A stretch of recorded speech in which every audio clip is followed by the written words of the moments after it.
They came running, boots pounding into wet grass, pitchforks raised, breath ragged, hearts slamming against their ribs. Up the hill, toward a boy who stood alone at the tree line, screaming two words that could empty a village in seconds. "Wolf! Wolf!" By the time they reached him, sweat-soaked and gasping, he was laughing. Just laughing. There was no wolf. There never had been. This is the story of a boy who discovered something dangerous about people and used it again and again until the day it stopped working. His name doesn't survive in the telling. Just the boy and the flock he was paid to watch. Every morning, he walked the sheep up the same hill, past the same gray rocks, under the same flat sky. The village needed someone to guard the flock from wolves that came down from the mountains when winters ran lean. So they gave the job to him because he was young and because no one else wanted it. It was, by every account, unbearably boring. Hour after hour. Nothing but sheep, grass, and wind. No one to talk to, no one to impress. The other boys his age worked in the fields, together, trading jokes while they worked. He sat alone, on a rock, watching animals that never once looked back at him. Have you ever waited so long for something to happen that you started wishing for trouble, just to feel alive again? He had. So one gray afternoon, with nothing but his own restlessness for company, he stood up, cupped his hands around his mouth, and shouted the only two words guaranteed to move an entire village at once. "Wolf! Wolf! The wolf is attacking the sheep!" And they came. Farmers dropped their tools mid-swing. Mothers snatched up the nearest heavy object. The whole village ran up that hill together, hearts pounding, ready to fight something with teeth and claws. What they found instead was a boy, doubled over, laughing so hard he could barely breathe. "You should see your faces," he said. They didn't laugh with him, but they didn't punish him either. Not that time. A mistake, they told each other on the walk back down. A boy's mind wanders when he's alone all day. Understandable. He heard something else in their forgiveness. He heard how easy it had been, so he did it again. A week later, maybe less. The same cry, the same stampede up the hill, the same breathless village finding nothing but sheep, grass, and a boy holding his sides. This time, the forgiveness came slower. A few farmers muttered on their way back down.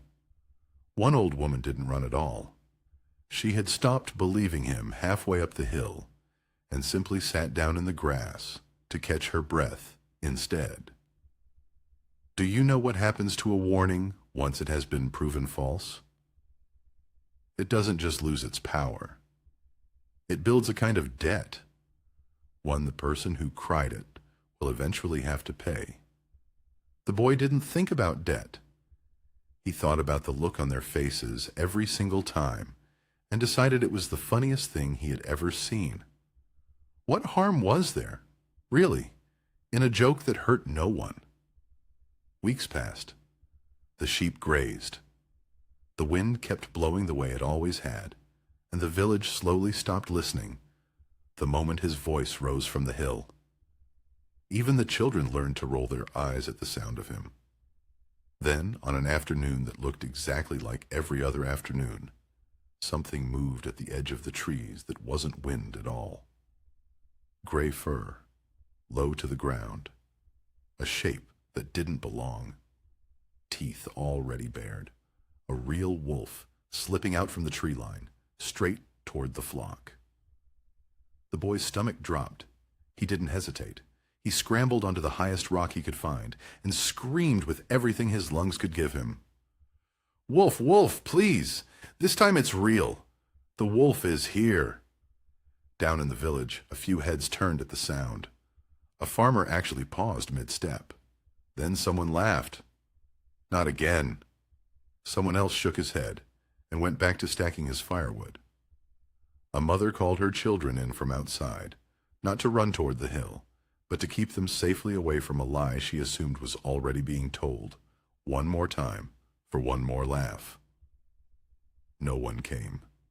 The boy screamed until his throat gave out, watching the wolf move through his flock as if it had all the time in the world.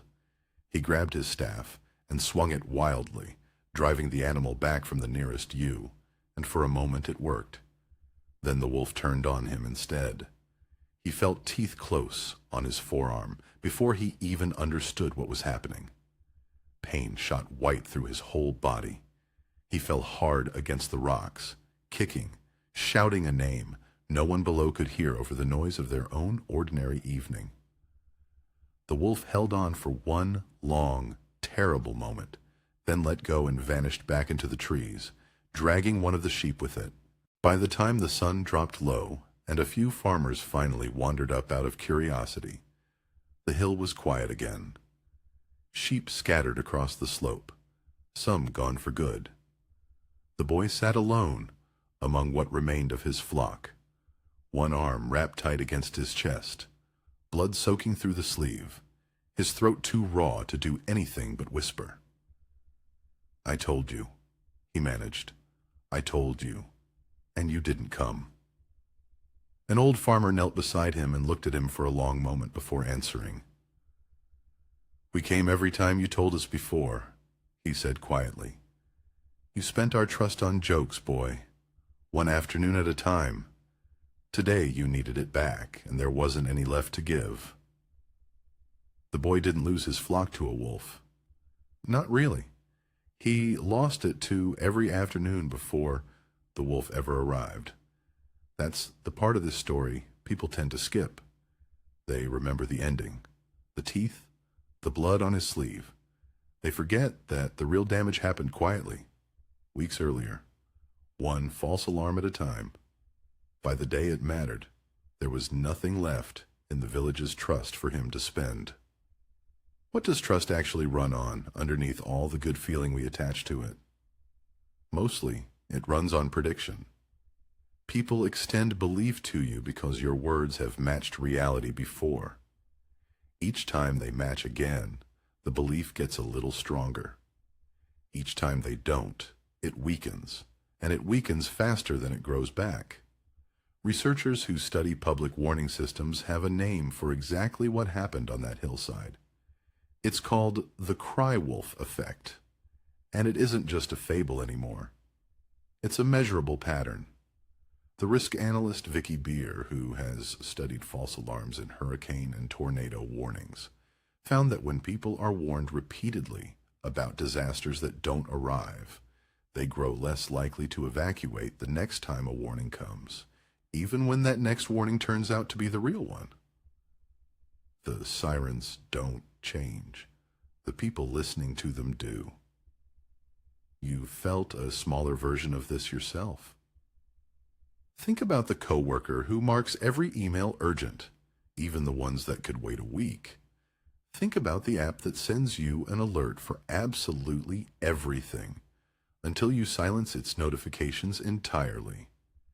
Think about the friend who always says they're about to lose it, about anything, until the day they actually are, and you don't quite catch how serious it is because you've heard that tone from them so many times before. None of these people are villains. That's the uncomfortable part. The boy on the hill wasn't cruel. He was bored and lonely, and he found a way to feel powerful for a few seconds at a time. Most people who cry wolf in ordinary life aren't lying to hurt anyone. They're borrowing attention they don't know how to ask for, honestly. But borrowed attention still has to be paid back. The psychologist Robert Cialdini, who spent decades studying why people say yes to each other, pointed out that credibility isn't a single choice you make once. It's a balance you build transaction by transaction, and it can be overdrawn. Once it is, the withdrawal isn't gradual. It's sudden. The one time you need people to move, they don't, because you taught them, patiently and repeatedly, that moving for you was pointless.